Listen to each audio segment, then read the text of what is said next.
What's going on? This is Roy Cannaday, and with me today is Marty Connell. What's going on, man? Was I supposed to say it? I'm sorry. It's like I thought you were going to introduce me. Hey, Roy, how's it going, man? Pretty awesome. We are here to play some Marvel Champions, the new LCG from Fantasy Flight Games. But yeah, I saw that Marty had gotten a pack, and gotten the stuff. I stole Tom's. So hey, we're here gonna play some games. I can't wait. So this is one of those games that was announced at Gen Con out of the blue. Mm-hmm. It was a surprise announcement at the in-flight report, and I was like super excited to try out the game because I've played every LCG. I counted up the other day. I've played every LCG but two. And I've played all the co-op ones, starting with Lord of the Rings and Arkham Horror I'm still playing. So I was very interested to see how this co-op game plays. Yeah, for sure. And it has a lot of similarities to a lot of that stuff. And we'll do a lot of Q&A and stuff as things go along. But we wanted to get into the game. So this game is won and lost several different ways. For one, we lose the game if either of our heroes are knocked out, we're going to lose, or if the mastermind, or if the little scheme up here goes all the way to the maximum amount of threat per players. There's going to be 14 threat in our game since we're playing two players. But we win the game if we knock Rhino out. So, that's right. So there's two ways to lose, only one way to win. Yeah, for sure. And Rhino's going to be doing everything he can to stop us, but we're going to be trying to play all sorts of different tricks and different things to try to stop him. We start the game in our alter ego form, and then we're going to be flipping back into our hero form, trying to smash him, and then in our alter ego form, we're going to heal up and try to do different things like that. But every time we're in our alter ego form, he's going to be getting away with more schemes, which are going to be, of course, pressing towards the end of the game for us. So. Yeah, that's right. And what we'll be doing is, as we play the game, we'll be explaining the rules, how it works, and everything. So we're just going to kind of jump into it. And slowly, as we go through each of the turns and phases, we'll explain what the cards are, how they work, the whole goal of the game, etc. And it's easier to see than us just talk about here. So, Roy, you ready to hop into it? I am ready to hop into it. Chad is asking if this is released yet. I think it releases maybe next month. I don't know if they've given a firm release date yet, but I know it's like on the boat or something. I keep hearing rumors of October. I have not heard a firm release date yet either. Nice. Awesome. Well, let's jump into it. All right, and I apologize. I'm going to have to switch my mic, so there's going to be some motion sickness getting ready to happen, and that's just the way it is. I could take you down, and then you could switch your mic, and then we'll be good. Take me down, and let me switch, and then that when it comes back, it'll be set correctly. Sweet! Okay. All right, I'm going to switch me out here, and here's my play surface that everybody will be able to see, and Marty's getting his stuff all nice and ready for everyone. And I will add him back in on the other side. Still a little bit of motion sickness there, though. Yeah, still not ready yet. Now I'm having to move the mic out of the way, and everybody's upside down. Cool. Well, I'll talk a little bit about my hero here. I am going to be playing Carol Danvers / Captain Marvel. So Captain Marvel is going to be playing in the aggression aspect. So I'm going to be doing lots of heavy hitting and damage. She has pretty good stats, but the thing I love is that she has an action where I can just choose a player to draw a card.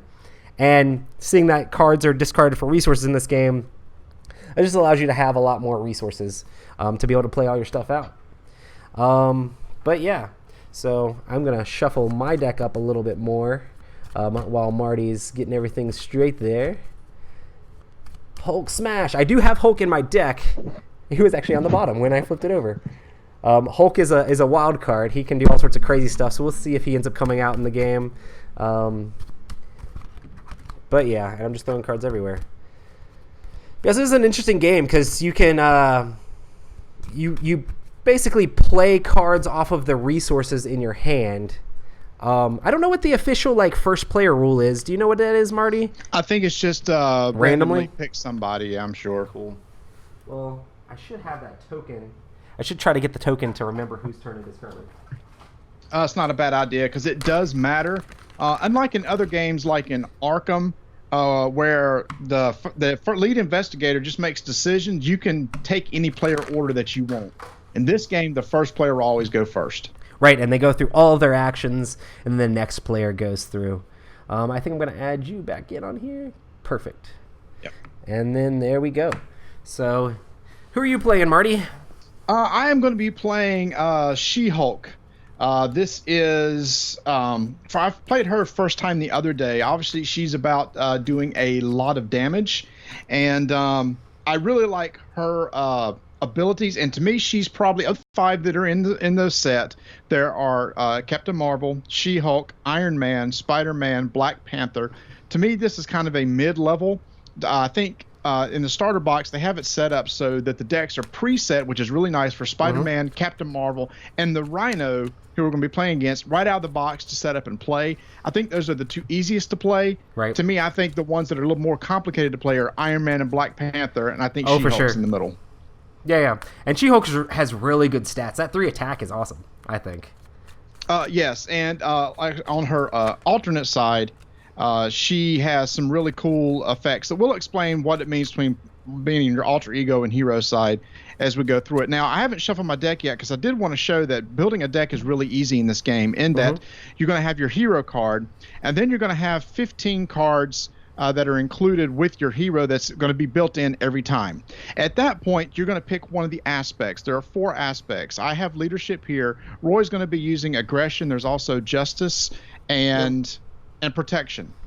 And we'll explain what they do, but basically you're going to pick a hero, you're going to pick an aspect, and you can set 3 copies of a card in here, and then there's some basic cards you include too, and your deck can be 40 to 50 cards. So you're probably going to have all of your hero, then 9 to 11 other different types of cards from the aspect and the basic cards to build your deck.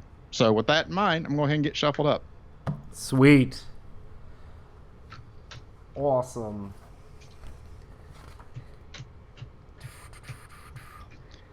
But yeah, so we're shuffling everything up. I'm going to shuffle the enemy deck. So you have an enemy deck, and basically it's super simple too. You just have like the different, there's a bunch of Rhino cards in here. There's standard cards that are in the enemy deck always. And then we're actually going to be playing with the bomb scare like little side thing. And each player also has obligations, which are shuffled in this deck too. So if those come up, they will affect that character. So like I have family emergency and She-Hulk has legal work. So hopefully we won't see those cards because there are negative things that can come out of the deck. But we'll see. And Nori, I also noticed on the feed that there's some glare. It's really kind of hard to read the cards. So we'll do the best that we can in order to tell you what the text are and everything on the card, so you can see what the different values mean and everything. So I apologize for the glare. It's actually the one reason why I didn't sleeve them, which I typically do. Right. I just want to reduce the glare as much as possible. It looks like as if I hold it up a little bit, you can see the cards a little bit better. Yeah, for sure. And we'll do some of that as we're playing through the game as well. But yeah, it's since I have a black playmat and you're playing on a black surface as well, I think just the webcams make it all whited out. I feel like as we get more cards on the table, it might clear up a little better. Who wants to go first? You want to go first, or should I go first? Go ahead.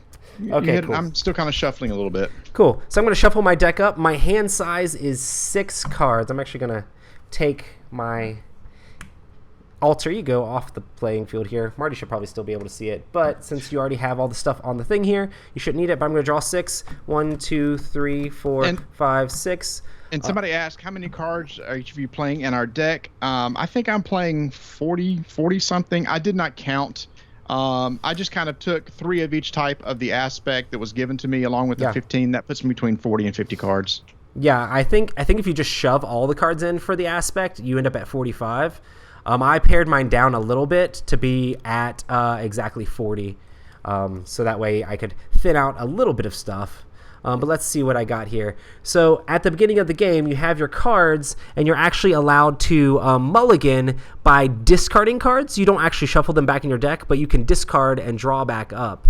So I got a few good ones here. Actually, I have some really good stuff, but I don't know how much of it will stay on the table. I have some events, which are okay, but not necessarily the best. So I think I'm actually going to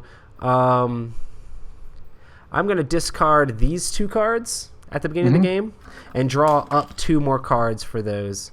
So I got Energy Channel, and Cosmic Flight. So then after I've drawn my cards, any like start of the game abilities would then go off. Some characters let you go get things out of your deck at the start of the game and things like that. But the cards you discard at the beginning of the game actually just stay discarded in this game, which is kind of interesting. That's very different from like other mulligans in different games. Right. But yeah, I think I'm good with my starting hand. Okay, and I'm going to keep mine too. And as you're going to see in the upper left-hand corner, these values up here are the cost of the card. And as Roy mentioned earlier, one thing that's different in this game, as in like Arkham Horror or Lord of the Rings, is you actually have physical resource tokens. And here, your cards are your resources. So you're going to discard cards from your hand equal to the value of the card that you want to play. Yep. I'm still unsure how I think about this, Roy, because I'm so used to this concept of like, as long as I get enough resources, I can get a card out into play. Mm-hmm. But now the fact that I'm having to use cards, I think it adds another decision point that, in my gameplay so far has slowed it down just a tad when people are trying to decide, well, crap, what card do I want to play and what card do I want to keep? Oh, for sure. And the best strategy in this game that I've seen so far is try to play out as much of your hand as possible because you're going to draw back up to your hand size each turn. So it's like spam out cards as fast as you can. The downside of that is if you empty your entire deck out, you do get to reshuffle it and put it back, but you get an extra like threat card that comes out that could end up doing all sorts of different things. It's basically like an event card. And instead of getting one the next turn, you'll get two, which is not necessarily the best, but sometimes worth it if you're going through your deck super fast.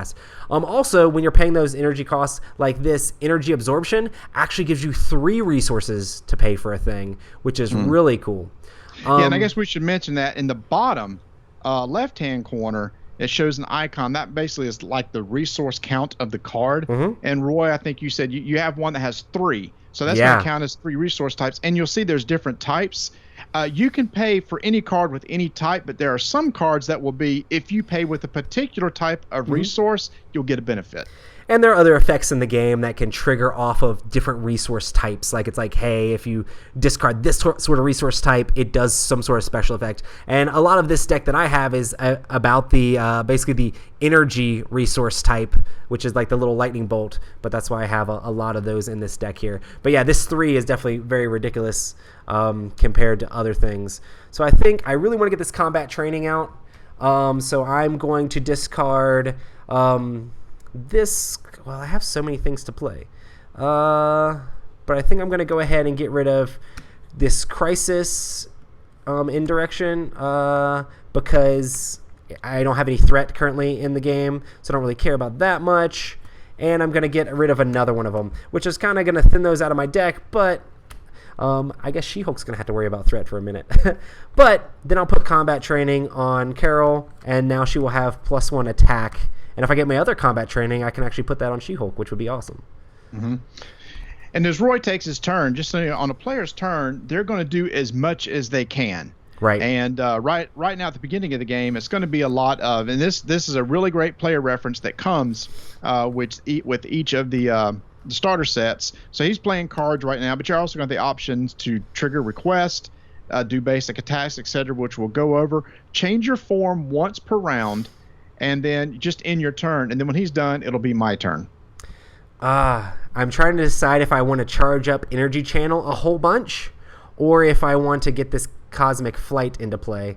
I'm thinking I might just charge up that Energy Channel just because it's really ridiculous because I can spend energy from it. So I'm going to discard these 2. This Energy Channel says spend X energy resources, put energy counters here, and then as an action I can discard the entire card and then deal 2 damage to the enemy per energy counter here. So if I discard these 2 cards, I would put 4 on there, and then I could discard it to do 8, and I would get to choose when I actually do that. So that's what I'm going to do. I'm going to empty my hand out completely to do that. Oh, I also forgot Carol Davers' ability here is action. Choose a player to draw 1 card. I've kind of played everything out, so I'm actually going to take that action and allow Marty to draw an extra card. Good, because that will give me hopefully a resource that I can use. Yeah, this is actually good. Yeah, it looks like you have really expensive cards in your hand too, and I think you're allowed to talk back and forth about like, oh man, I got these things that I want to play.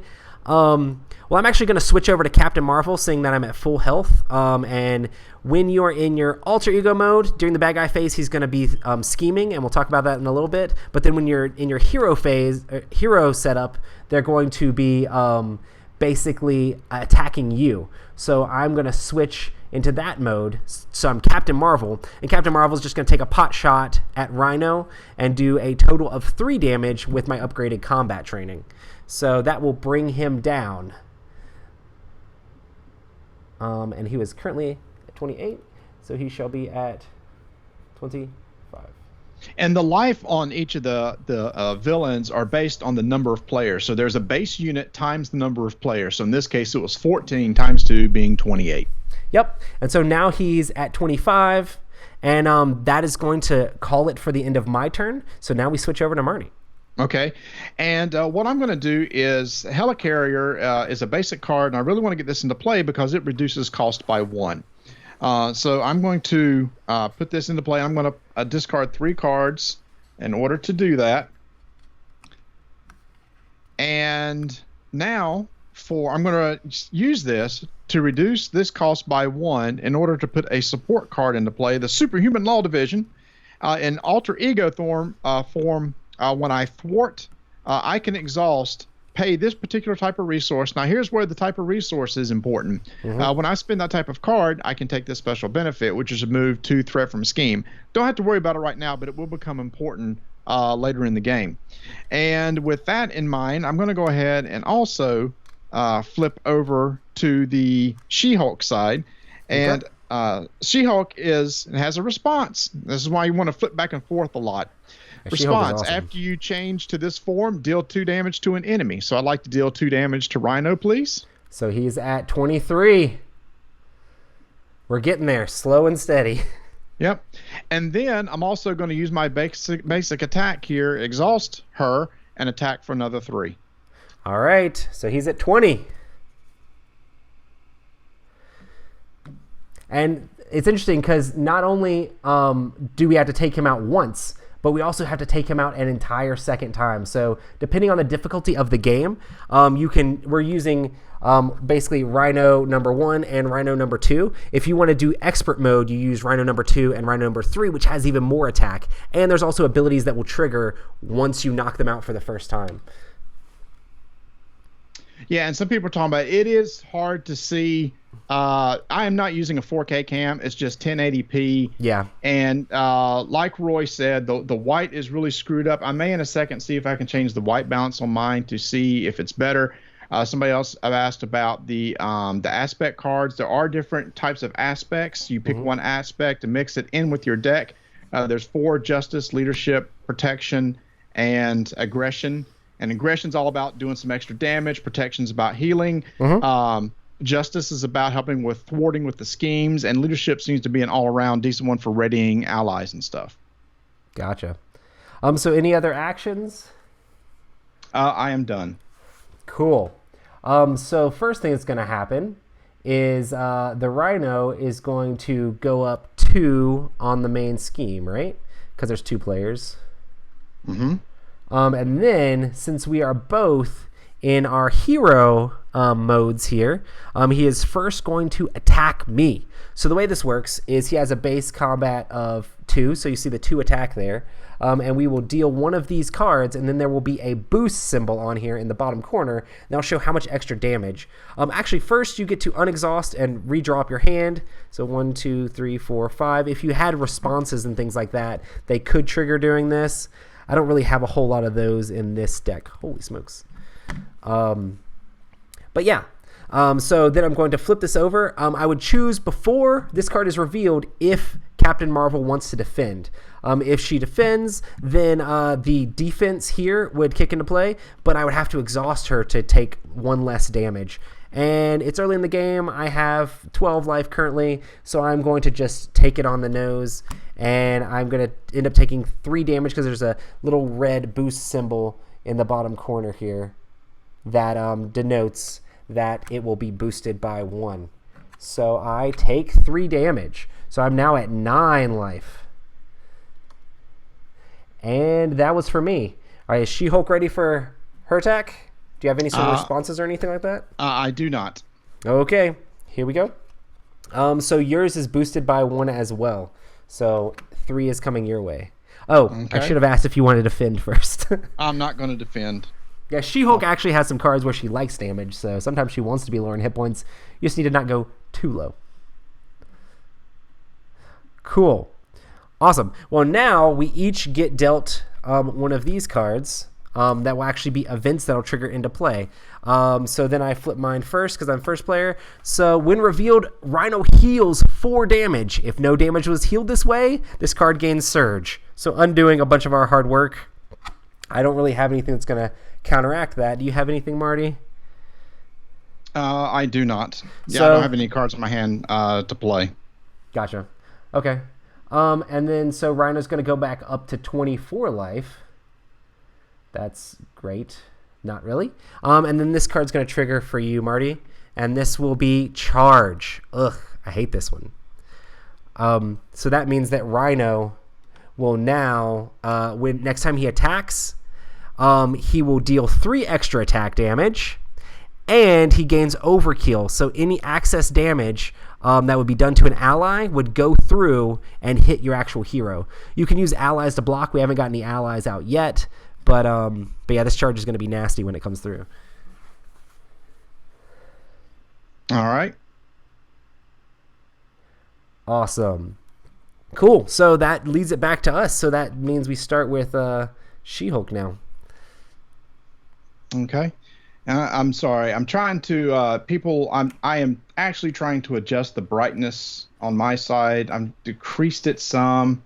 Yeah. Let's see if I can decrease it some more.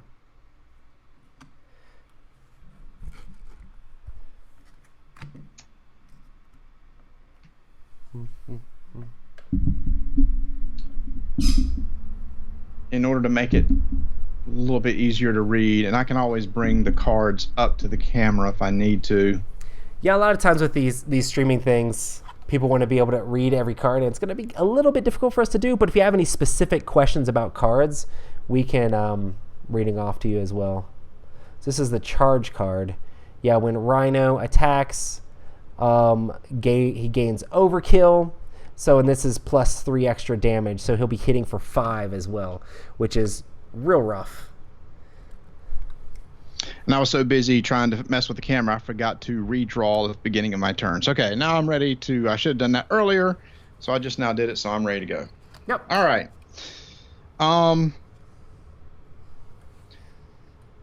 I do have a card here, just a rules point. It says increase your ally limit by 1.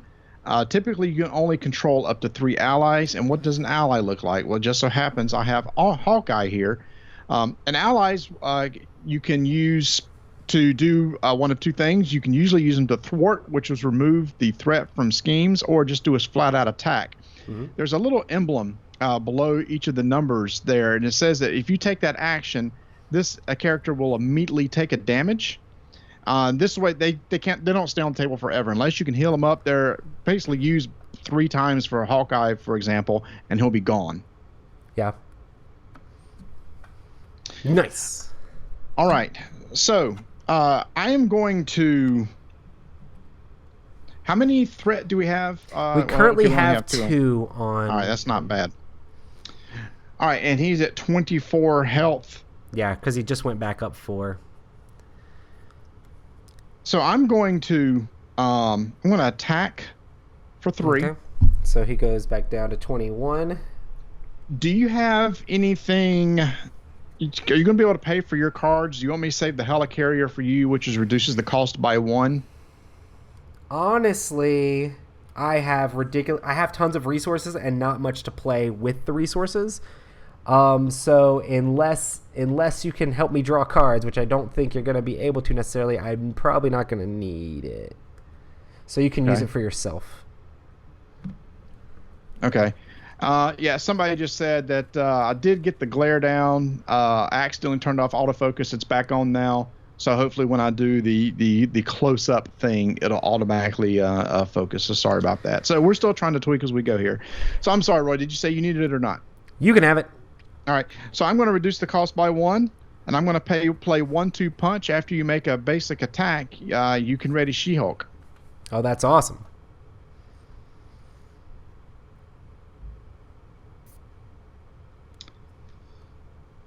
And she's ready to go. So now the question is, do I want to flip back to this side to help with thwarting or attacking again? What do you think? Because Because when it comes through, this reduces by 1. Yep. Whoever's going to take the first attack is going to take this charge attack, which is going to be a massive 5 damage attack. So I'm probably going to be attacking some and then switching back as well. So I guess it's up to you. If you want to be on that side, are you going to be trying to heal first? Or I guess you're not that hurt, are you? You're not hurt at all, are you? No. Well, you know what? Yeah. So I could just attack again, then flip. Yeah. Your life is currently at 12. 12. Let me fix that here. Okay. Cool. Yep. So you know what? I will attack again for another 3. So I've done 6 total damage this turn. 1, 2, 3, down to 18. Then I'm going to flip to the alter ego side. Awesome. Double attacks with the She-Hulk. And back to Jennifer. So She-Hulk does not take any damage from Rhino during this phase. During the villain phase, Rhino's going to attack each one of us. Somebody asked a question, do I take damage because I attacked him? I do not automatically take damage at this point.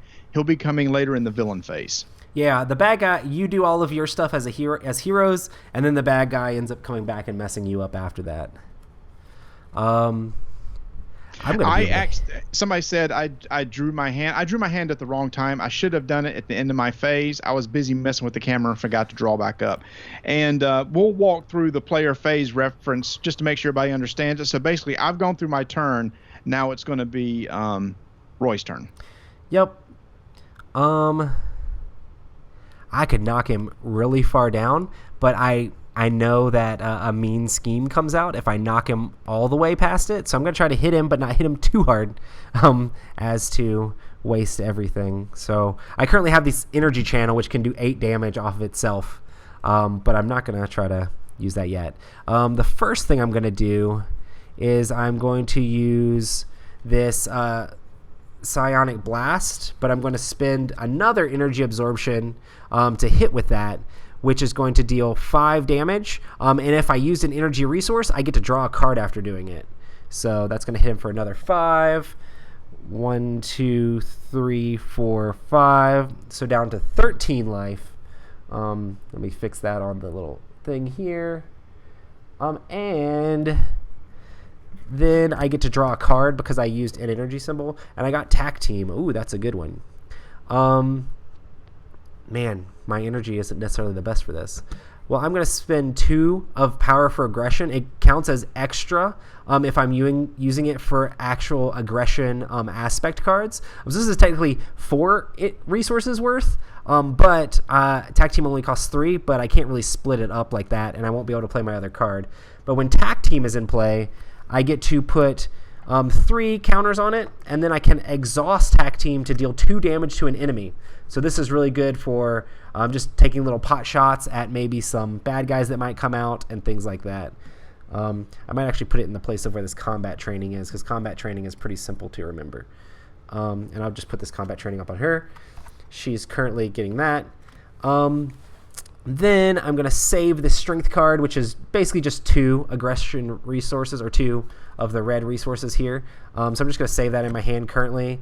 I'm going to attack for 3 more, bringing him down to 10. And I'll mark that here as well. And then I'm going to flip back over also. I could now choose and draw a card, but I mean, we're about to drop anyway, and I'm definitely not going to be able to play this card out of my hand. And you just drop to your hand size, so I'm just going to ignore her draw ability, but I'll use it at the beginning of next turn. But I'm going to keep this in my hand and draw back up. So now it's the end of the hero phase, so we draw back up, Marty, and unexhaust all of our characters. And as we said, at this point, we can discard any number of cards we want to from our hand. We're going to drop to our hand size and then ready. And I would like to mention the hand size. Somebody mentioned it in the chat. So depending on what side you're on, depends on your hand size. Typically, in the alter ego form, your hand size is going to be bigger. So for She-Hulk, it's 6. But if you notice on the hero side, it's 4. And the different heroes have different sizes. For example, Iron Man, when he's on the hero side, it's only 1. But he increases his hand size on the hero side by playing upgrades. Yep. That's why playing him is a little bit tougher. On Iron Man's alter ego side, he has a bigger hand size. Plus, he has the ability to search through his deck for those upgrades, so that when he does flip back over to the hero form, he can stay there and can draw the cards he needs in order to play the stuff that he needs to. So hand size does depend on the side, and it actually depends on the hero. And thematically, I thought it was pretty cool that Iron Man basically isn't really any good until he gets his upgrades into play. Oh, yeah, for sure. And then when he gets all that stuff out, he's just a terror. He just destroys everything. Anyway, but yeah, it's hard to do. Somebody asked another question too. How does this play with 4 people? I played with 4 people the other night. For me, I think the sweet spot is 2. Yeah, for sure. Because I played with 4, and it just takes way longer because the health points of the villain is dependent upon the number of players. So it's his base hit points times 4. So we played against Rhino. We were having to deal, because there's 2 versions of Rhino, 1 and 2. We have to get through 1, then get through 2. Total, we had to deal over 100 damage, and it was taking forever. It was taking too long. 4 players for me is too long. 2 is the sweet spot. I don't know how many you've played with, Roy. This is my first time actually playing with 2 players, but I feel like 2 is a sweet spot as well. I played with 4 and 3, and 4 was definitely really long, and it's kind of like it felt like a lot was going on. I mean, you can definitely play, and I feel like if you played with 4 experienced players, it might be a little bit better, but most of my learning games were with 4, and that was rough. But I feel like 2 players is really sweet, just because that way you can just go back and forth. You can actually play this solo as well, and I've played a bunch of it solo, and you can bust a game of this out once you know the game in like 15 minutes solo, which is kind of crazy. Yeah, it is, and because the setup is so quick. And while we're talking about co-op, I think this is important too. This is a really cool rule that's in this game. You can jump in and take an action on somebody else's turn, or somebody can request it. That's really unusual for Fantasy Flight's LCGs. Yes. For example, with Arkham Horror, about the only time you can help somebody is if you're in the same location as them. You can help them with a test by discarding a card from your side to help with a skill test. Here, I can literally say, Roy, do you got any actions in your hand? And you can say, yeah, dude, I've got this one that does this. I said, would you mind doing that now? And Roy can take an action during my turn. And so to me, this game feels way more co-op than even Arkham. And it's got cards in there that are meant to help each other, like the Helicarrier and like the Avengers Mansion, which you can help other people draw cards, and it doesn't have to be just you. But they also work in solo because you can do it to yourself as well. All right, so I'm ready to get my first. We're moving into the villain phase at this point, and since we are in alter ego form, the enemies are going to scheme, which means they're going to try to put. Is it called threat tokens? Is that what they're called? I think that's what they're called. Or scheme tokens? I can't remember. They're going to try to put tokens on the main scheme. And that's also based on the value. Yeah, they are threat tokens. Okay, because everything is Lord of the Rings has threat tokens. I start getting a lot of the same people design these games, so they use a lot of the same terms. So if you notice, Rhino has a scheme of 1. So on my turn, Roy's going to flip over a card and add that to 1 to see how many tokens we place on the main scheme. And you'll determine this the same way as attacking works. If you're in your alter ego, then it does the scheming. This is going to be an extra 1 bonus on that. So he's going to scheme 2. So if this ever gets to 14, we'll lose the game. Let me do this here. We're at 4 currently. And then he's going to do the same thing for my action. Okay. So how many did I get? It went up 2. It'll go up minus. It goes up 2 just because the beginning of the phase, and then it goes up 2 for your actual action, but it goes up -1 because your special ability, right? I have an interrupt here. Interrupt means I can interrupt something whenever I can meet this condition. So when a threat would be placed on the scheme, right now, prevent 1 of that, limit once per round. So that's what's great about having Jennifer Walters on the alter ego side, is I can reduce the threat by 1. Yep, and now it's currently at 5 instead of the 6 it would be at. Cool. So now it's going to do the same thing for Carol here. So we draw, and he's going to scheme again, and that's going to be boosted by 2. So that's going to be a total of 3 more that go on there. Oh, we're going to have to do some thwarting to try to get this down. So it's up to 5, 6, 7, 8. Let me mark this All right, here. so we're going to have to start dealing with that pretty soon. Oh, for sure. Because if it gets to 14, we lose the game. So 3 more. All right. Yeah, for sure. Awesome. I mean, or we can just like completely knock him all the way out just next round. No, that's not going to happen. Yeah. That's a little bit of wishful thinking there. Cool. So I guess now we do our events for each player. So this is going to be yours first. Yes. So we draw here. Oh, goodness. Legal work. So this says, give to Jennifer Walters player. You may flip to the alter ego form, which you're already on. Choose exhaust Jennifer Walters, remove legal work from the game, or give the main scheme 1 acceleration token. Discard this obligation. So either A, you can exhaust, or B, you can make the scheme go up 1 faster every single time Rhino does the scheme phase. Okay, let me explain what this card is, and this is part of the deck building mechanic. So this is really unique too. So every hero has what's the card called? This is an obligation.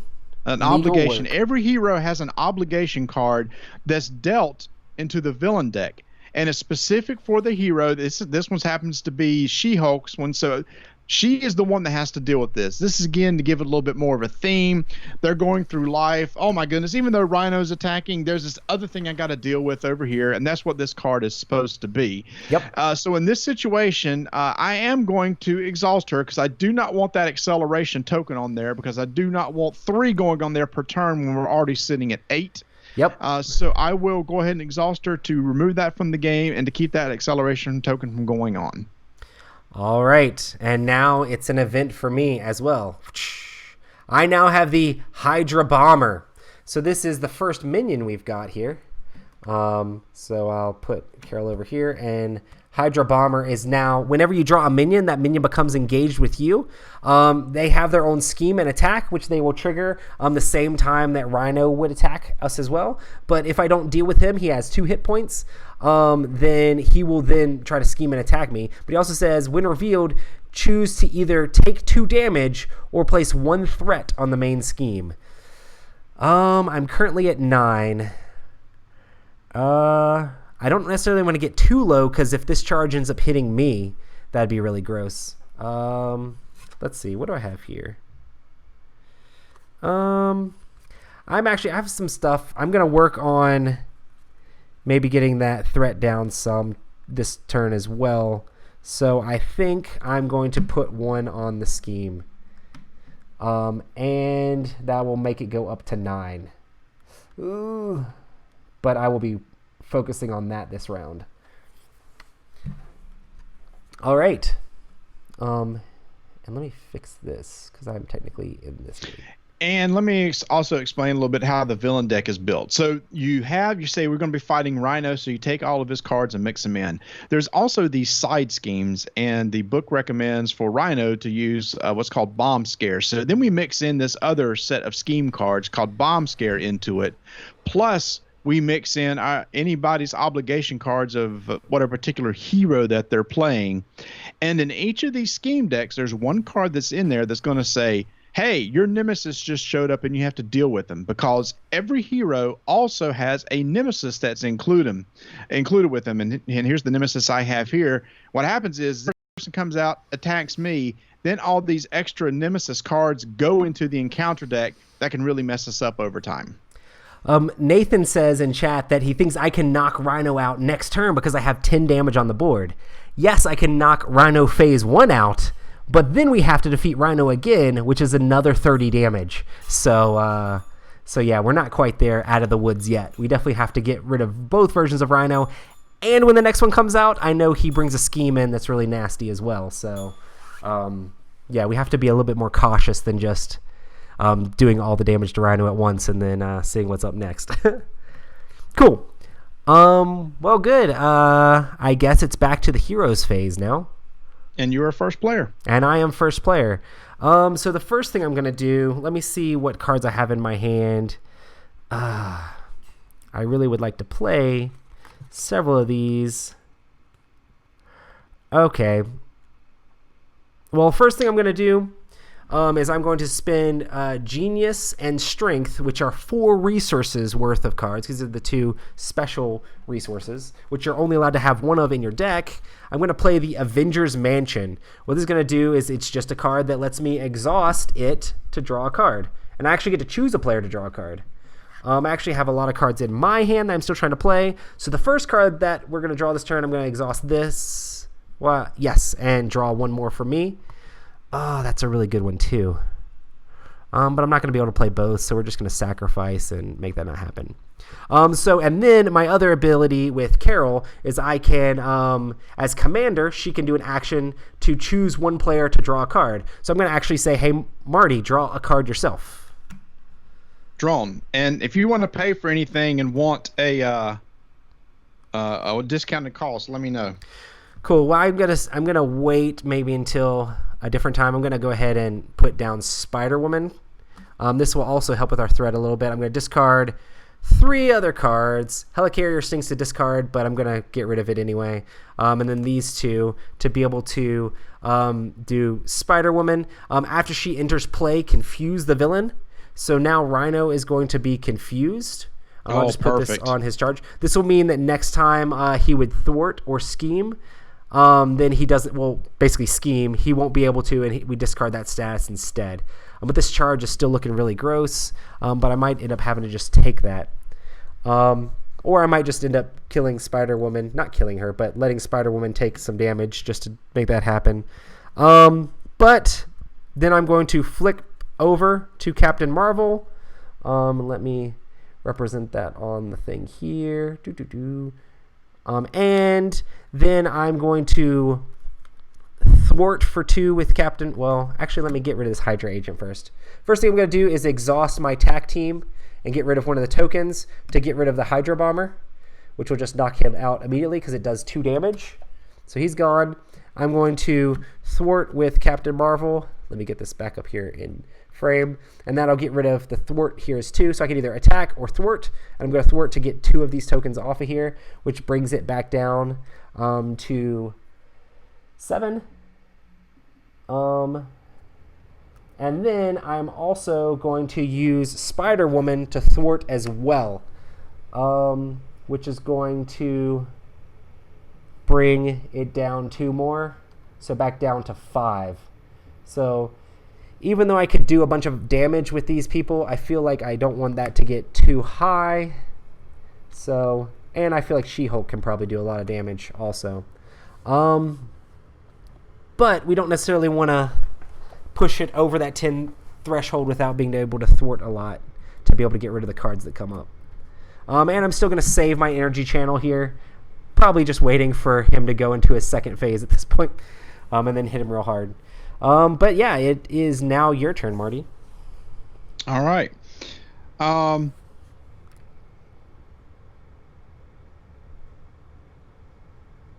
So what I'm going to do is I'm in alter ego form right now, and I'm going to use the superhuman law division, which says in the alter ego form, I can exhaust this and spend a whatever that type of resource is to remove 2 threat from the scheme. So I will exhaust this, and that's the wrong one, sorry. One of these types of resources here. I will spend that, remove 2 from the scheme, please. Okay, so it is down to 3. Yeah, we're beasting the scheme now. Okay. I'm going to flip over to hero side to prep for the next turn. Okay. Then I'm going to reduce the cost of the next card that I play by 1. Nice. And I'm going to put out Hawkeye, and I'm going to pay for that using these 2 right here. Okay. So let me ask you, Roy, should I thwart with him or attack? I think at this point we can start attacking again because we brought it down a lot that turn, and we're both in villain, and we're both in hero, and he's confused, so it's not really going to go up. Okay. And I forgot Hawkeye has this ability that I can put 4 arrow tokens on him, and after a minion comes into play, I can remove 1 arrow and deal 2 damage to it. So that's pretty cool. Right. So if he was in play before that Hydra guy came out, he would just automatically knock out that Hydra guy, which would be awesome. Right. So I will tap him to attack for 1.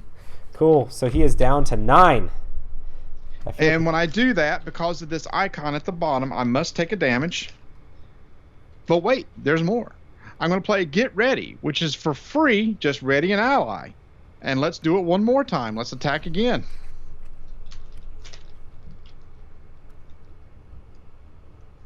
Okay.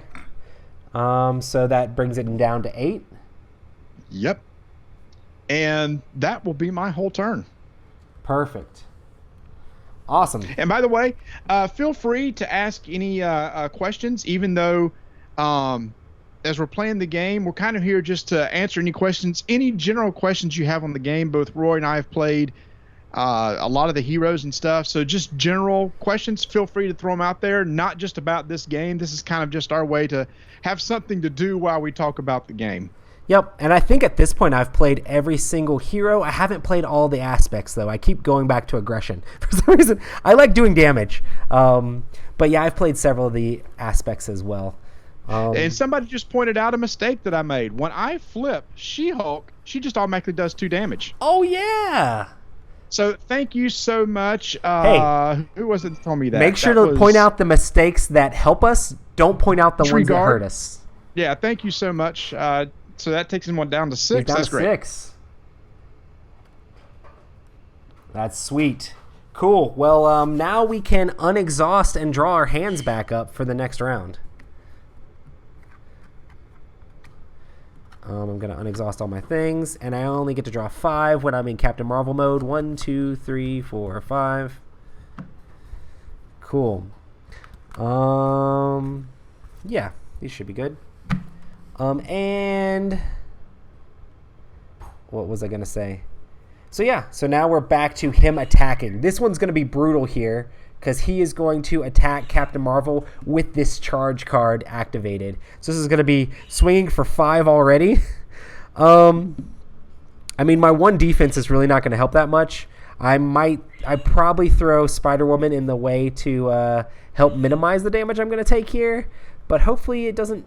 I mean, there's no way for it to right out kill me with 9 hit points, I don't think. 5, 6, 7, 8. I think the most that something can be boosted is by 3. So I'm not going to defend.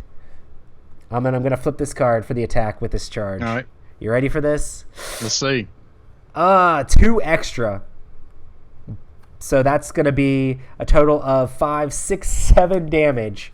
I could minimize that by 2 by getting rid of the... Spider-Woman. I might end up healing a little bit next turn just so we don't die, but I'm going to get rid of Spider-Woman, sadly. Bye, Spider-Woman. So she blocks 2 of the damage with her 2 hit points there, and I'm going to end up taking 5. Okay. And while you resolve that, let me answer a couple questions here. So after I taught this game to 3 other people, a couple of the people have said, yes, this feels like Sentinels of the Universe. It does have that sort of feel to it. Oh, for sure. But that's...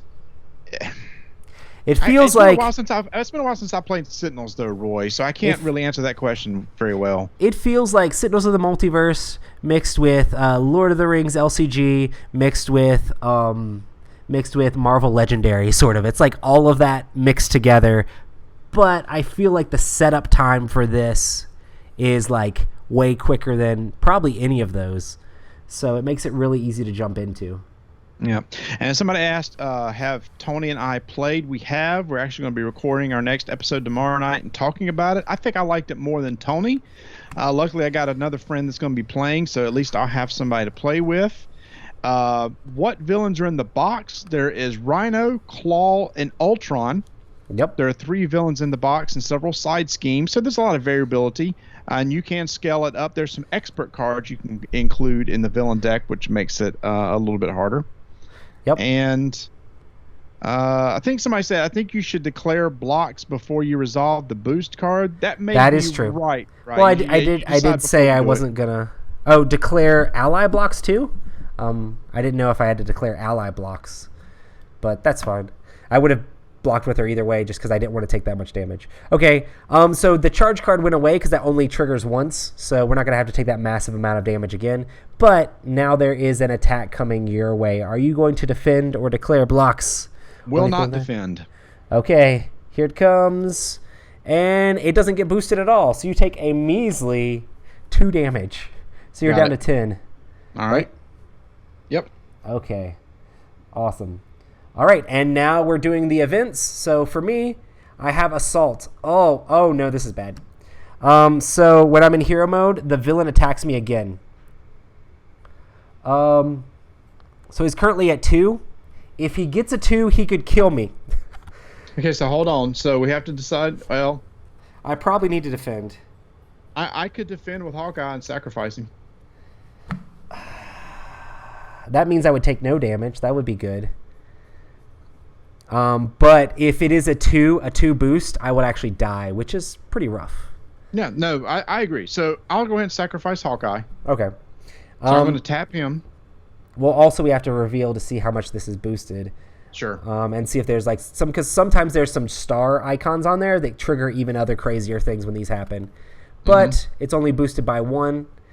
So Hawkeye ends up taking the damage and getting knocked out, but I'm not left at 1 hit point, which is good. Yep. And in theory, I can flip over and heal a little bit next turn if I need to, which might be the case. You heal on your alter ego side. There's a recovery. I think it's called recovery, right? Yeah, it's called recover, and you'll recover that many health points. Yep. One thing I do like about this game is the fact that you get to unexhaust at the end of your turn. Yep. So basically during the villain phase, if you decide to defend, you're basically deciding, well, I'm not going to be able to take any hero actions during my next hero action phase. Yeah, which is rough. Yep. Awesome. Well, I am done with my event, so now it's your event, Marty. And this is Shadow of the Past. This is the one we were saying we didn't want to see, right?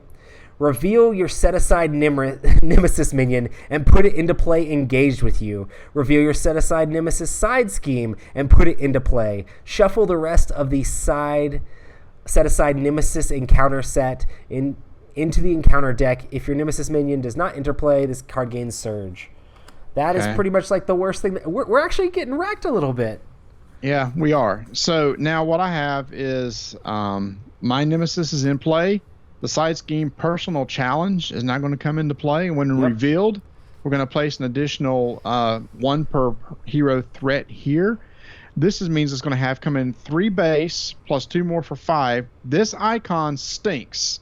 What this icon means is that means we have to remove all the threat from this scheme before we can remove any threat from the main scheme. And there's 5 on this scheme currently. Yes. Ugh, rough. And these 3 cards are going to be shuffled in the deck, and they kind of have terrible boost things that can happen on them. But I'll leave that to be found out when they actually happen, or if they actually happen. But I have to shuffle them into this deck now. So personal challenge is in play. And your Nemesis is in play in front of you. What all does she do? Let's see. Her attack is equal to her remaining hit points. So it goes right now it's 6, so it's pretty brutal. Yeah. We'll have to. I can definitely shoot her with Tac Team. Oh man, I wish we had Hawkeye in play. He would have been able to immediately shoot her. Well, I guess things happen.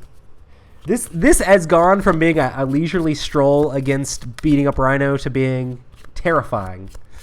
This is show you guys how a game can go bad. All right. It's shuffled in there. He is still confused. Oh, and at the beginning of the villain phase, I think we should have put 2 on here that I forgot to do. Yeah, you're right. And that doesn't count as scheming. That's just part of the stage, I'm pretty sure. Yep. Just at the very beginning of the villain phase, the first thing you do is place threat on the main scheme. And again, equal to the number of players. Yeah, they have a nice player reference card here for the villain side. And the player face side, there are 4 come with those. And by the way, talking about the box set real quick. So the box set MSRP is $60. The nice thing is compared to other LCGs, you only need to buy 1.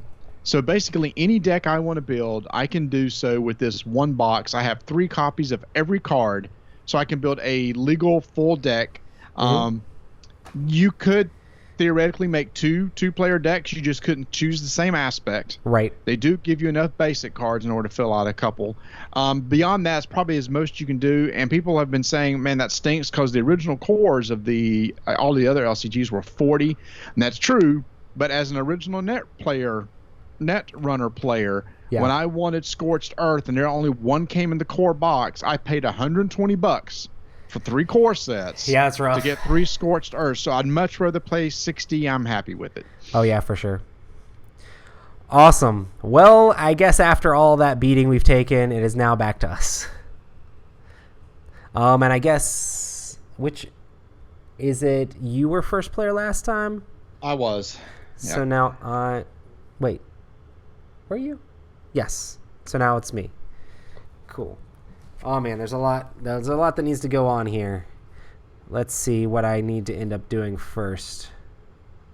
Well, my thing is I gotta take care of my nemesis, or else I'm gone. So okay, well I'm definitely going to exhaust Tac Team to deal 2 to your nemesis right off the bat. So that'll put 2 damage on her. Got it. So this is the person that's currently engaged with Marty. I don't know if you want to have her on your screen there. There you go. Yeah. There we go. Awesome. I'm keeping track of her on my screen too, just so that way I know how much danger you're in. So that didn't do anything specific. I think I'm going to use Captain Marvel's action ability to discard a energy resource and heal 1 damage from Captain Marvel and draw a card. So I'm going to redraw a card and heal 1 damage. So I'm up to 5.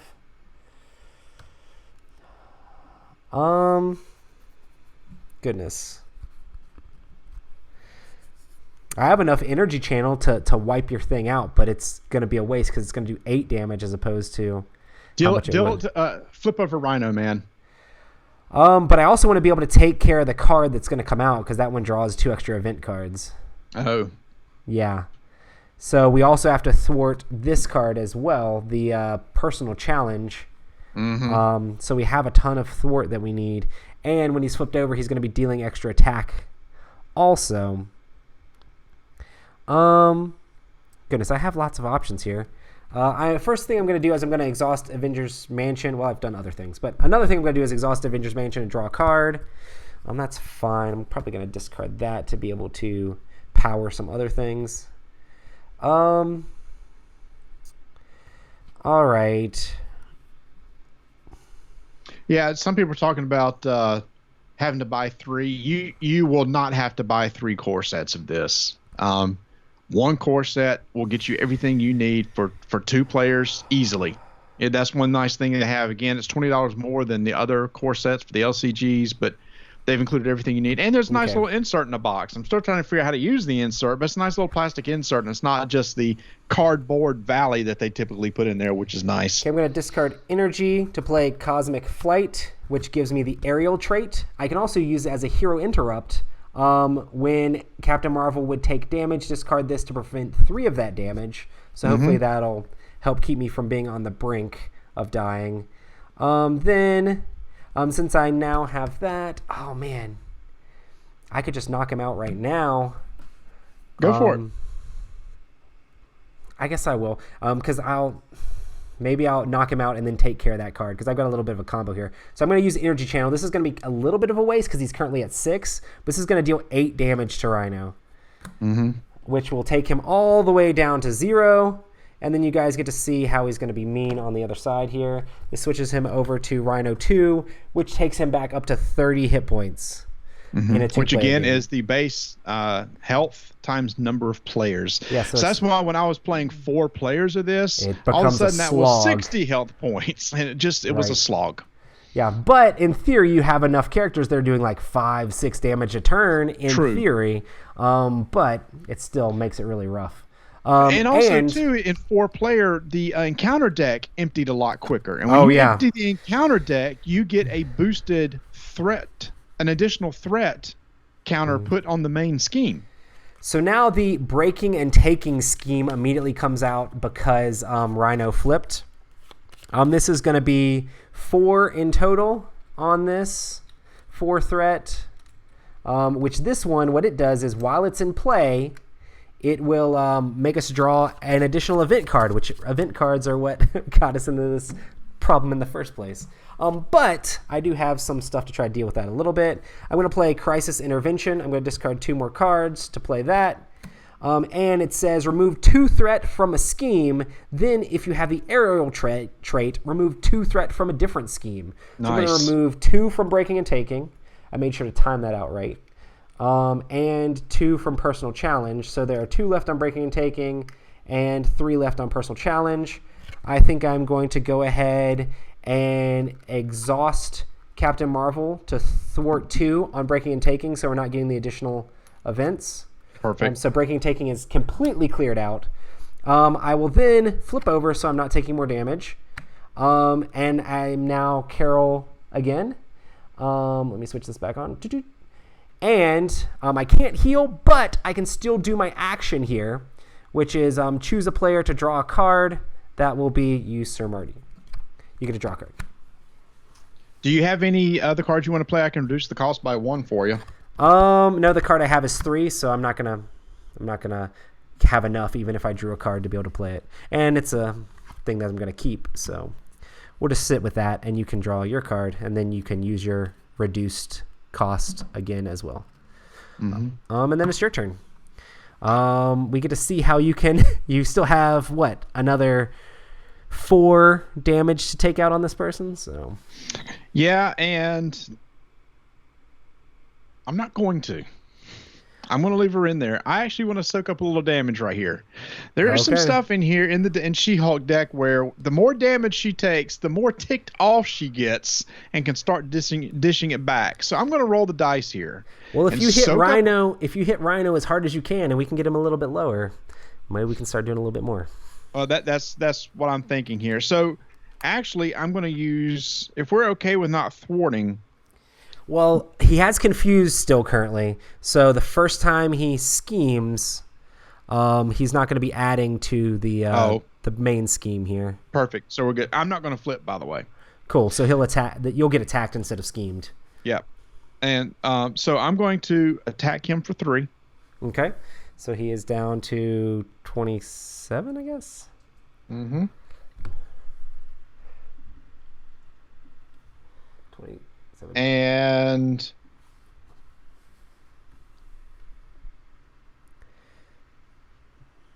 oh boy. Yeah, this is the interesting part of the game is you have all these cards in your hand. There's a lot of them are normally they're all good, but you have to figure out which cards you're going to play, and sometimes there's really expensive cards, sometimes there's less expensive cards. Do you discard the expensive ones to play the less expensive ones, or do you save a bunch of the less expensive ones, discard those to play the really expensive ones?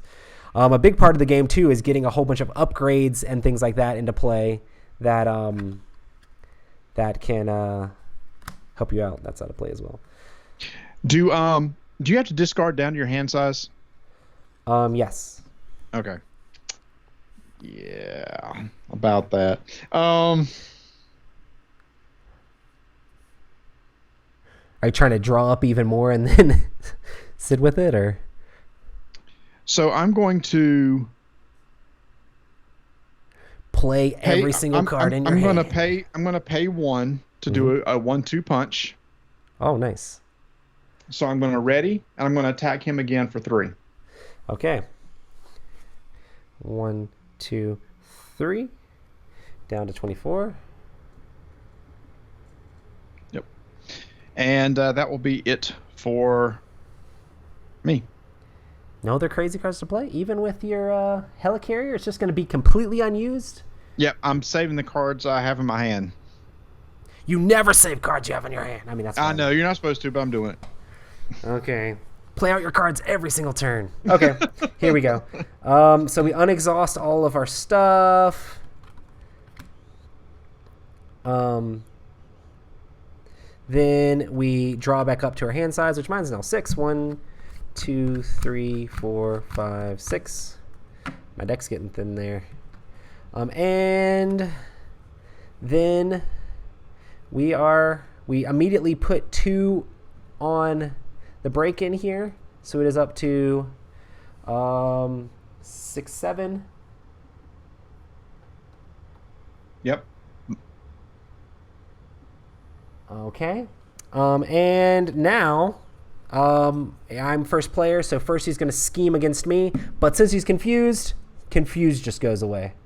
So no scheming goes on this turn for that. Okay. Okay. Now now it's going to attack me. It's going to be an attack against you. I think Rhino attacks you first, right?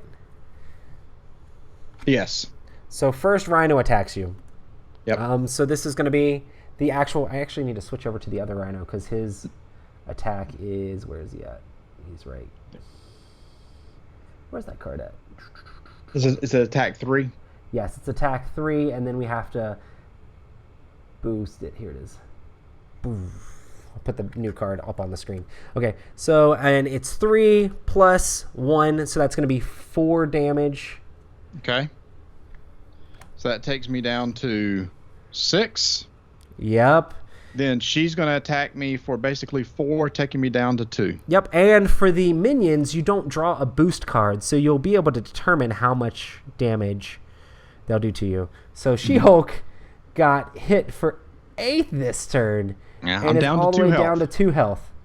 Whew, this is scary. Because if either of the heroes is knocked out, we lose the game immediately. Right. That's true. Now, somebody. So hold on. It's you're drawing your first encounter card, right? Yes. So this is going to be for me, and we flip it. This is Stampede. When revealed an alter ego, this gains Surge. So it would attack me, but it can't. So I just draw a different card completely. Good thing that didn't come up for you. Okay. So Crowd Control. Crisis Icon. This is very similar to the personal challenge we have here. And this is going to have 4 on it. I need more tokens. Somebody that asked, do I think the game's going to be a success? So if you've played Lord of the Rings and Arkham Horror, it has a lot of the same feels. The encounter decks kind of work the same way. Yep. It uses some of the same terms such as surge and everything. I think it will be a success because of the IP and how easy it is to get into the game. And you can correct me if I'm wrong, Roy, but I think the learning curve for this game is more shallow, or not nearly as much as it is for Arkham or Lord of the Rings. Yes. So I think you can learn the game quicker, and plus I think Marvel is a more known IP than for sure Arkham, and probably even more popular right now than Lord of the Rings. Oh yeah, for sure. And the funny thing is, like, when I first saw this game, I was like, this is just a reskinned Lord of the Rings, which is not necessarily true. The mechanics are slightly different. There are a lot of similarities, but I was kind of like, this feels like a step back from Arkham Horror. So I was kind of taken back a little bit when I first saw the game. But after playing it several times, I actually feel like the ease of play is the part that's actually drawing me to the game more and more, because it's like easy to hit the table. Setup time is less than even Arkham Horror, because you're not having to put out different locations and certain things and not having to make sure all the decks are just right. It's really easy to just throw decks on the table and play, which also wins it, because I have basically everything for Marvel Legendary, like everything. But this is going to be easier to get to the table for me. So I'm kind of excited about it, and I know they're going to be pumping out all the cool heroes, so we'll see how that goes. Somebody asked about how's the card quality and what are the card sizes. Standard LCG. Yeah, it's the same the as card all is of them. the same thickness. So if you played Netrunner, Arkham, Lord of the Rings, L5R, any of them, it's the same size, same quality. Yep, for sure. So, all right, deal me a card and just don't hurt me. I need to get to the next phase. If I can get to the next phase, I think we may win this thing within 2 rounds. Okay, here we go. When revealed, the villain attacks you. Are you kidding me? I am not kidding you. Can you defend? You can't defend. Did I just put that back on top of the deck? No, I had Stampede. Unbelievable. This game may be over right now. When revealed in Alter Ego, it gains Surge. When revealed in Hero Mode, the villain attacks you. All right. What's your defense? How much defense do you have? 2? I have 2 defense, so I'll just have to defend and hope it's a 0 boost. And hope it's a 0 boost. Yeah. I can't defend for you because I'm not in Hero Mode. And you don't have any allies out. I don't have any allies out. All right, so we lose the game basically if this is not a 0 boost. Yep. And we just drew a bunch of 0 boosts. Dang it. Yeah, okay, here we go. Ready? Are you nervous? You kind of are. You've already lost hope. Don't even. Yeah. Okay, here we go. Ready, set, go. Oh, not only is this a boost, it also gives the villain one additional boost for this activation. So we would draw a whole nother boost card, and it's two more. So yeah, you're super dead. Oh boy. Okay. And that is insane. the Marvel Champions card game. I don't know if you want to throw yours back to your face or not. Yeah. So let me show. I'm going to show a card real quick. Let me explain why I was going to do that, because I happen to have a card in play called Gamma Slam. Deal X damage to an enemy to a maximum of 15, where X is the amount of damage you have sustained. So I had sustained 13 damage. Yes. So I was going to slap him for 13, flip back to Jennifer Walters. Is that her name? Yes. Yeah, Jennifer Walters, and then start recovering health. So I was going to come in and do a whopping 12 damage real quick, and then hopefully in the next turn, Roy and I combined to do another 12. He would have had 12 left, so I would have had 3, 4, 5, 6, 7, 8. I don't know that I would have been able to get all the way up to 12, 8, 9, 10, 11. Draw a card. I might have been able to kill him next turn, because I might have been able to get to 12.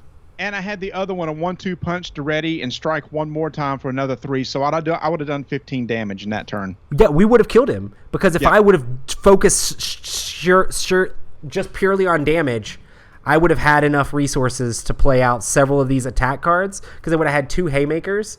So I would have been able to deal a decent amount. I would have to see with the resources, but I would have had at least just 5 on the board already. So your 5 or my 5 on the board without playing any cards, plus your 15 that you did, we would have been right there on the edge. So hey, it was a really close game overall. Yeah. Would you mind turning off my camera real quick, and I'll flip my camera back around? Yeah. But yeah, that was Marvel Champions. This makes me feel a lot like, it's kind of reassures me almost, because I've been playing this solo a bunch and just crushing it. But a lot of it is like these standard cards that come in the deck. That's what these were. We actually had a Rhino card that did basically the same thing. But sometimes these assault cards or treachery cards, this is assault. It's like just makes them attack again. And that uncertainty of the bad guy, how much damage they're going to do to you, just can mess you up. He ended up doing a ton to us. And sometimes you get games where it's not as bad, but you stayed in your hero form for like 2 turns, right? I did. And again, I kind of had a plan in mind, and it just didn't work. But the whole goal was, to be honest with you, if you hadn't been talking and stuff, we might would have talked through it somewhat differently. But our goal here was just to show the game. And now, if you have any questions, again, hit us up with any questions you have about the game. We've got the rules in front of us. We've got all the cards. If you have any questions on any other heroes, I kind of went through this earlier. I'm just going to say it again. 5 heroes in the game. Spider-Man, Captain Marvel is what they teach you the game with, and I think they're the 2 easiest. To me, in my opinion, and you can tell me yours, Roy, She-Hulk, I think, is probably the middle. Iron Man is tough because on his hero side, he only gets to have one card in his hand. Black Panther is tough because even though he gets a bunch of upgrades, he has a card called Wakanda Forever, and he doesn't get to activate those until he plays the Wakanda Forever. Now, when it happens, it is cool because you can pull off these amazing combos of like, I'm going to trigger this card, this card, this card, this card, and there's like, is it 3 or 5 Wakanda Forevers in the deck? So the goal is to build up all your upgrades. It's almost like a late game hero. You build up all your upgrades and then start doing Wakanda Forever and just murdering the villain. And the cool thing is I think both of those kind of get to like start with a piece of those upgrades in their hand. So you can kind of like off the bad guy you're facing kind of tailor, hey, do I want to have a card that's going to do a little bit of damage to maybe ping off some of the minions, or do I want to have a card if there's going to be some crazy schemes that's going to help thwart a bunch? So there's all sorts of different strategies you can play with the heroes just based off of which upgrades you start the game with. Cool. Well, I thought we were gonna beast this, but the deck had other thoughts, I guess. Yeah, so let me see. So let me check the questions real quick. Are there any questions here? There was talk about them saying that the neutrals were one of each. The neutrals that are one of each are these special resource cards. So they give you 2 resources instead of just one. And there's one for each resource type. You can only have one of those in your deck, but the other neutrals you can have multiple copies of. I think it's up to 2 or 3. Right. Again, deck building's really easy. Just include the 15 cards from your hero deck. Pick one aspect. You can only have 3 copies of each card.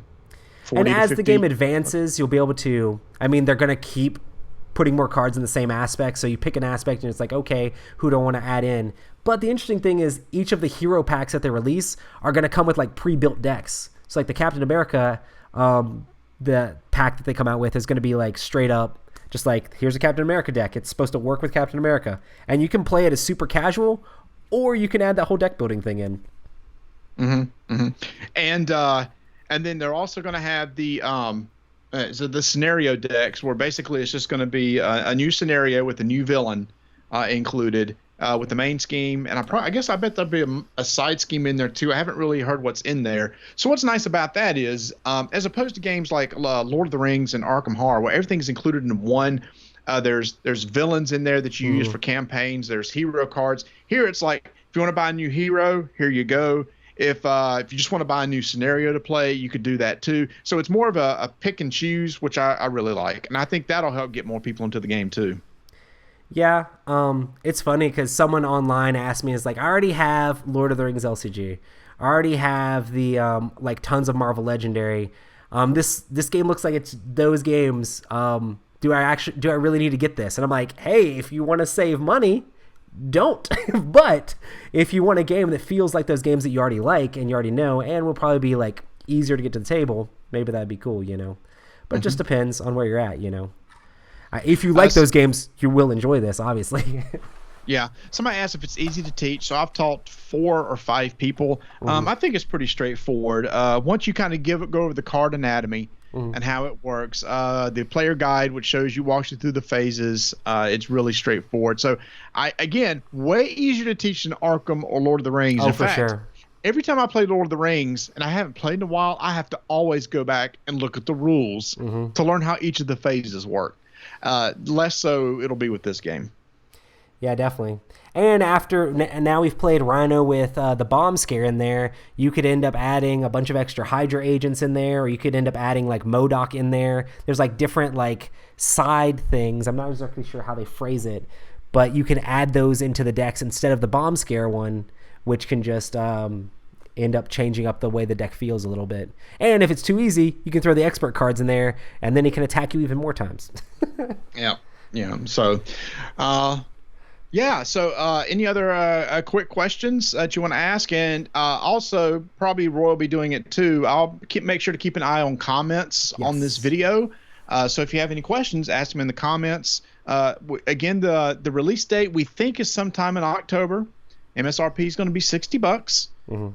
Comes with the 5 heroes, which I mentioned, and 3 villains. So, Roy, to me, I think there's a lot of replayability just right out of the core box, because you can play up to 5 different heroes. You can mix aspects with a different hero, play 3 different villains. You can switch in different side schemes with each villain. So there's a lot there in the box, even more so than probably Arkham Horror. Because once you kind of play through the 3 scenarios, you've seen all 3 scenarios. You could play the different investigators. But here, by mixing the main villain and different side schemes, it can have a different feel. And I feel just mixing like a hero, like I'm playing Captain Marvel in aggression. I could say, well, next time I play Captain Marvel in leadership, and then next time I play Captain Marvel in protection, and it just gives you that sort of difference too. It's like you have slightly different cards in your deck depending on which aspect you want to use. So that adds replayability too. All right. Awesome. Well, cool. We're a little bit over an hour here, so I guess we might call this thing to a close if there's not any final questions here. But yeah, thanks everybody for coming out and joining us. Also, make sure to check out all of Marty's stuff. He does a podcast called Rolling Dice Taking Names. I know you guys are already all subscribed to it. So, well, if you aren't, if you want to hear a little bit more details, We're going to be covering this game in our next episode, which releases a week from Tuesday. So we'll be doing a deep dive into Marvel Champions at that point. Let me go ahead and tell you my feelings on it. And Roy, I'm curious on yours too. If somebody was to ask me, if you just take the co-op LCGs and rank them, how would you do so? So I'm going to rank them on two different things. I'm going to rank them on theme. On theme, I'm probably going to go Lord of the Rings, Marvel, Arkham, maybe. It depends on what kind of mood I'm in. In gameplay, if somebody was to sit down and say, let's play a game right now, what would you play? Probably Lord of the Rings, because it just feels kind of dated now, would be my least choice. Yeah. And I would probably say, if I'm just going to play right now, it would be Marvel, because I could just put a scenario together and play and be done with it. I love Arkham, and I still play Arkham once a week, and I've been playing for 2 years. But it's a campaign-based game. So I build a hero deck, and then I start progressing through a campaign. So it's not like just I can sit down and play real quick. It has to be kind of planned out, and I know I'm going to be planning over the course of weeks. Right. So this is one I'll probably get to the table quicker than I would Arkham. Mechanically, I think I like Arkham better because it adds this whole location mechanic, which takes this from a card game to almost a board game with the map. Yes. And that aspect right there will probably always make Arkham more of a favorite of mine overall than the other two. And if you're coming into this game from Arkham and you're expecting like some deep story or like that same feel, you're not going to be running around a city or getting some cool narrative. And I mean, maybe they'll add a little bit in. I think they're trying to come out with like campaign box sets eventually. Maybe you'll get some story in that, but this is really more of a throw it on the table and smash things with some heroes, you know. But yeah, I'm right there with you. I really enjoyed the Lord of the Rings, and Lord of the Rings is my favorite like IP of all time. I love Lord of the Rings. But that game does at this point feel a little bit dated. I'm sure it doesn't feel as dated when you have the newer stuff, but I kind of fell off a ways back just because it was hard to keep up. But I still think Arkham would be my number one out of the cooperative ones, just because I love the story and I love the theme and running around. But once again, it's a campaign game, so it's hard to get to the table. So this would be, like you said, my choice for speed. So if I was going to rank the three just off of my favorite alone, it's probably still going to be Arkham, this game, and then Lord of the Rings. And you or I are right in sync then. Yeah. It's not because just because we're not ranking it number one doesn't mean we don't like it. Right. It's just that there's this aspect of Arkham, and just for me, it's the whole map thing that makes every game feel totally different. Because with the whole way the map is done, and that right there just puts it over the top for me. And the crazy thing is, I can actually see getting this game to the table more than Arkham. So maybe come back after several expansions have come out, come back in a year. This might be ranked over Arkham just because I'm like, I can't get Arkham to the table, and I can play this all the time. But currently, I'm still really in love with the story from Arkham Horror. Somebody put in the chat, you can't do the chance bag in Arkham. I totally get that. There is a random element in Arkham that is sometimes so frustrating because with every skill check, you got to pull a token. Roy, to me, this game is less luck based. Oh yeah. Really, the only thing you're doing is with an encounter card that might boost something from 0 to 2 typically. So if plan for the worst 2, you're probably going to be okay. But removing skill checks and a random draw or die roll does make this game feel less luck-based than Arkham. And there are certain aspects in this game that are better at handling, like even the randomness. I'm sure just like with Arkham, there's stuff that can let you redraw stuff from the bag or let you, in this game, it lets you like, okay, look at the top threat cards or whatever and put stuff back, or hey, cancel this attack, or stun people a lot more so you don't have to draw cards, which I don't think we were playing with either of the aspects that do that much negating of that sort of stuff. I think that's mostly in like maybe protection and support. But there's a lot of ways to mitigate even the luck that's in the games, but it just depends on which characters you're playing. So good stuff. Well, awesome. Well, I will be back on the channel tomorrow morning with a Q&A. Tom and the guys are going to be back in town a little bit later, but thanks for joining us on this. It's definitely been a lot of fun, and thanks so much for Marty for joining me and playing. I'm sorry we didn't make it. I blame it all on your on the minion that came out and attacked you. I blame it on basically I took a risk and lost. Like I said, if I was sitting there thinking if I could just get us to the next round, I think we could possibly win this thing. I think we would have won the next round. It just didn't work out. Awesome. Well, this has been our Marvel Champions the card game playthrough. Thanks so much for joining us, everybody. Bye. See ya. Thanks so much for watching another Dice Tower video. If you enjoy our videos, subscribe to the channel for more fun, comprehensive board game coverage. Also, consider joining us at one of our events. Come to Dice Tower Retreat, a small, intimate gathering where gaming is king. Join us for Dice Tower Cruise, the largest board game cruise. Attend Dice Tower West in Las Vegas for gaming fun on the West Coast, or Dice Tower East in Orlando in sunny Florida. Dice Tower Conventions, the friendliest gaming conventions on Earth. I'm Eric Summerer, and you've been watching The Dice Tower.